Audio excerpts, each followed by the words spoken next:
Wheel of randomness, turn, turn, turn. Tell us the 15 minutes that we shall learn. Welcome to Randomly 15 Minutes, where we give you a topic in 15 minutes or less, or your podcast is free. I'm your writer, Sam Rossi, and shortly Megan Claude Nicky will be reading a script written by me on a topic she may or may not know about. This shall be fun. Wheel of randomness, turn, turn, turn. Radio is what we shall learn. I'm your hostess with the mostest, Megan Klodnicki, and today Sam has a new script, and she says, "Yeehaw! We are doing the oldest radio show in the United States, the Grand Ole Opry."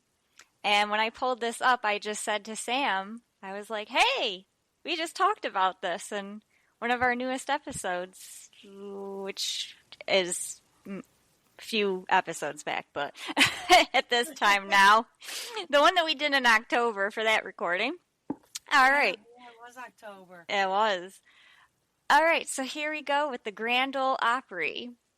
The Grand Ole Opry is a regular live country music broadcast airing out of Nashville, Tennessee on WSM.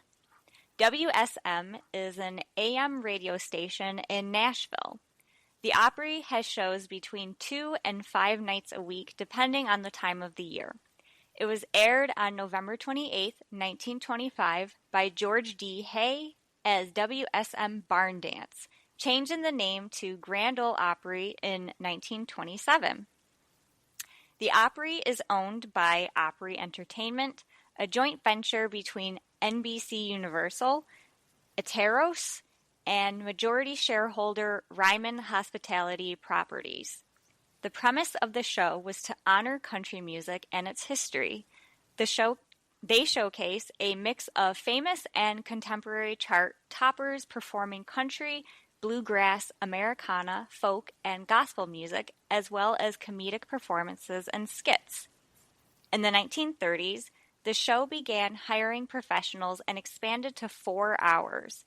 Broadcasting by then at 50,000 watts, WSM made the program a Saturday night musical tradition in nearly 30 states. In 1939, it debuted nationally on NBC Radio. The Opry moved to its most famous former home, the Ryman Auditorium, in 1943. As it developed in importance, so did the city of Nashville, which became America's country music capital. The Grand Ole Opry started as the WSM Barn Dance in the new fifth-floor radio studio of the National Life and Accident Insurance Company in downtown Nashville on November 28, 1925. On October 17, 1925, management began a program featuring Dr. Humphrey Bate and his string quartet of old-time musicians. On November 2nd, WSM hired longtime announcer and program director George D. Hay, an enterprising pioneer from the National Barn Dance program at WLS in Chicago, who was also named the most popular radio announcer in America as a result of his radio work with both WLS and WMS in Memphis, Tennessee. Though only 29 when he was hired by WSM and turned 30 a week later, Hay, known as the solemn old judge, quotation marks, launched the WSM Barn Dance with 77-year-old fiddler Uncle Jimmy Thompson on November 28, 1925, and that date is celebrated as the day the Grand Ole Opry began. Some of the bands regularly on the show during its early days included Bill Monroe, the Possum Hunters with Humphrey Bate, the Fruit Jar Drinkers with Uncle Dave Mackin, the Crook Brothers, the Binkley Brothers Dixie Clodhoppers, Sid Harkreader, DeFord Bailey, Fiddlin' Arthur Smith, and the Gully Jumpers. Judge Hay liked the Fruit Jar Drinkers and asked them to appear last on each show because he wanted to always close each segment with red-hot fiddle playing. They were the second band accepted on Barn Dance, with the Crook Brothers being the first. When the Opry began having square dancers on the show, the fruit jar drinkers always played for them. In 1926, Uncle Dave McCone, a Tennessee banjo player who had recorded several songs and toured on the vaudeville circuit, became its first real star. The phrase Grand Ole Opry was first uttered on radio on December 10, 1927. At the time, the NBC Red Network's Music Appreciation Hour, a program with classical music and selections from grand opera, was followed by Hay's Barn Dance. That evening, as he was introducing DeFord Bailey, the show's first performer of the night, George Hay, said the following words: "For the past hour, we have been listening to music largely from grand opera, but from now on, we will present the Grand Ole Opry." They outgrew the National Life Accident and Accident Insurance's radio venue.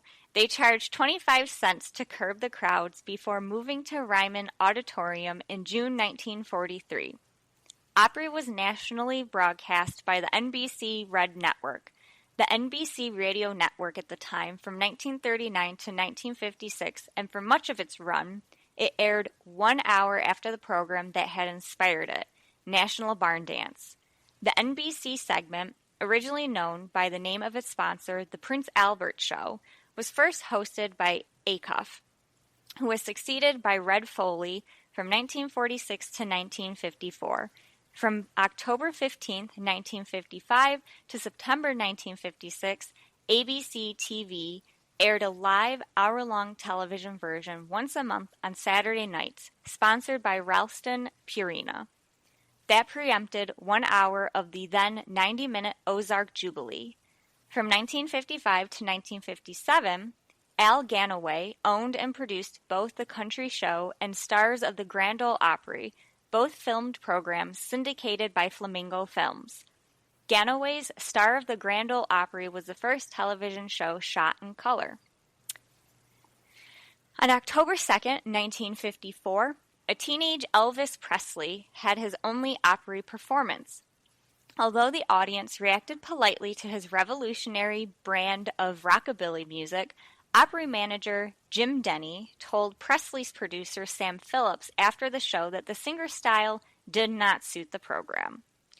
In the 1960s, as the hippie counterculture movement spread, the Opry maintained a straight-laced conservative image with long hairs, quote-unquote, not being featured on the show. Performers were to dress conservatively, with women wearing gingham country dresses. Jeannie Seely, upon joining the Opry in 1967, fought management to wear more contemporary attire, such as miniskirts and go-go boots, arguing that if the Opry were going to have a dress code, it should enforce it upon the audience as well, and that she was only wearing what most young women of the time were wearing. Seely's actions effectively caused the fall of a gingham curtain. Despite her disputes with the dress code, Seely would remain loyal to the Opry, setting the record for most appearances on the program over 55 years and ongoing as a member. The Byrds were a notable exception, and that's Byrds, B-Y-R-D-S. Country rock pioneer Graham Parsons, who was a member of the Byrds at the time, was in Nashville to work on the band's country rock album, Sweetheart of the Rodeo. The performance did not go over with Opry fans. They were booed and heckled off the stage. In 1989, they would reconcile and help with the album Will the Circle Be Unbroken, Volume 2. I was about to say, Will the Circus Be Unbroken? Guess it could go that way too. Yeah. Another artist that ran afoul of the Opry's stringent standards was Jerry Lee Lewis, who made his first appearance on the show on January 20th, 1973, after several years of success on the country charts. Lewis was given 2 conditions for his appearance: no rock and roll and no profanity. And he proceeded to disregard both, even referring to himself as a quote-unquote, here we go, with swearing for the first time on Randomly 15, motherfucker, at one point. In a continuous 40-minute set, Lewis played a mixture of his rock and roll hits and covers of other singers' country songs. It has been said that he was bitter about how he was treated when he first arrived in Nashville in 1955, and he supposedly used his Opry appearance to exact revenge on the Nashville music industry. Country legend Johnny Cash, who made his Opry debut on July 5th, 1956, and met his future wife June Carter Cash on that day, was banned from the program in 1965 after drunkenly smashing the stage lights with the microphone stand. Cash commented on the incident years later. "I don't know how much they wanted me in the first place," he says, "but the night I broke all the stage lights with the microphone stand, they said they couldn't use me anymore. So I went out and used it as an excuse to really get wild and ended up in the hospital the third time I broke my nose." Cash was accepted back in 1968 after the success of his At Folsom Prison album and his recovery from addiction. Sam's a huge Johnny Cash fan, so she needed to include that story, and I hope she really liked my accent for that. That was nice. And that is the story of the Grand Ole Opry. And it's interesting because I will come right out and say I'm not a country music fan, so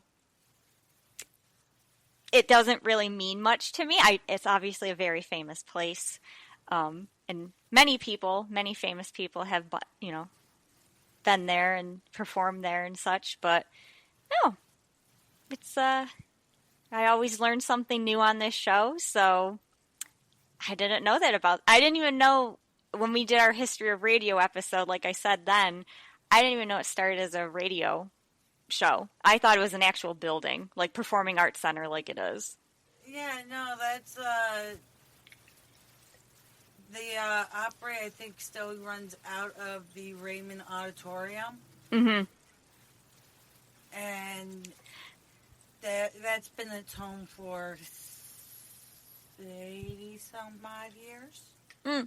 Yeah, like I didn't realize it's like an auditorium. I thought it was an actual building, you know what I mean? Like dedicated, like a theater type of a place. So, yeah, I had no idea that it was just, kind of in this auditorium and at the show. And yeah, I did not know that. So I'd be interested to hear from anyone if you're on our Facebook, to let us know if you also knew that maybe or didn't know that. Yeah, it's still a radio show aired on AM. I don't know what AM station. I haven't listened to an AM station in a very long time.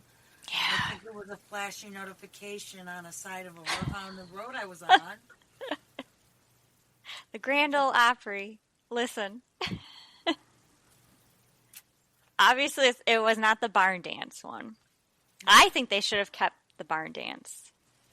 I think so too, but then they did more than just That's true. have it where the line dancing. Very true. Like that. And the Grand Ole Opry sounds more sophisticated anyway. It so does. Even though now country music is not that sophisticated. No.